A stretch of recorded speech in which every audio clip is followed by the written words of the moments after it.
শুধু রাস্তায় টাকা তোলা ছাড়া। আর মুখ্যমন্ত্রী তার ভাইপো কোথায় যাবেন, কোথায় ফুচকা খাবেন, কোথায় নাচবেন গাইবেন, সে কাজে ব্যস্ত পুলিশ।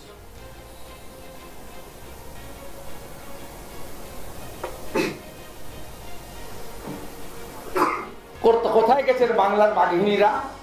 মিছিল করেন কোথায় কোথায়, কেন্দ্রীয় সরকার জবাব দাও।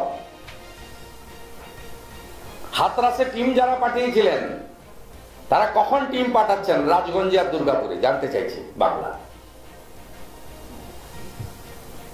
কখন টিম যাচ্ছে আপনাদের মাননীয়াদের টিম?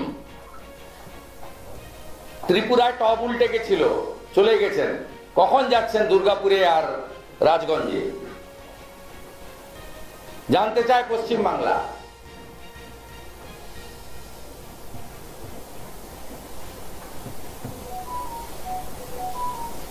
কসবা ল কলেজের পরে পশ্চিমবঙ্গ প্রদেশ বিজেপির নির্দেশে আমি 14টা কন্যা সুরক্ষা যাত্রা করেছি। কন্যা সুরক্ষা যাত্রা কেন প্রয়োজন আজকে আপনারা প্রমাণ হয়েছে। 14টা জায়গায় আমি নর্থ বেঙ্গল থেকে সাউথ বেঙ্গলে কন্যা সুরক্ষা যাত্রা করেছি।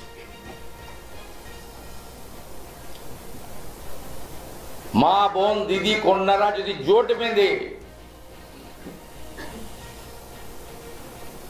এই পশ্চিম বাংলার পুলিশকে দলদাসে পরিণত হওয়া পুলিশ, মমতা পুলিশে পরিণত হওয়া পুলিশ, এদেরকে সরাতে গেলে মমতা ব্যানার্জিকে ঘাড় ধাক্কা দিয়ে সরাতে হবে। এবং ফর্মুলা একটাই উত্তরপ্রদেশ, ফর্মুলা একটাই চন্দ্রবাবু নাইডু, ফর্মুলা একটাই হেমন্ত বিশ্ব শর্মা, ফর্মুলা একটাই দেবেন্দ্র ফডনবিস। জমা নাও আর খরচ করো। পরিবারের সঙ্গে আমার পৃথ্বীরাজের ফোন থেকে একাধিকবার কথা হয়েছে, এফআইআর হয়েছে। এফআইআর হওয়ার পরে এখনো পর্যন্ত কোনো গ্রেফতার হয়নি। এই রাজ্যে মেডিকেল কলেজ সরকারি হোক প্রাইভেট হোক, কোথাও কেউ যে সুরক্ষিত নয়।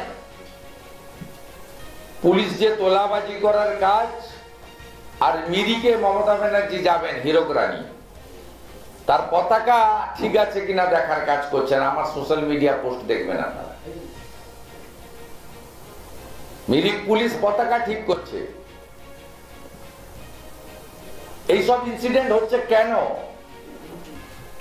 লাগাতার উপর্যুপরি ইনসিডেন্ট হচ্ছে, নন স্টপ ইনসিডেন্ট হচ্ছে।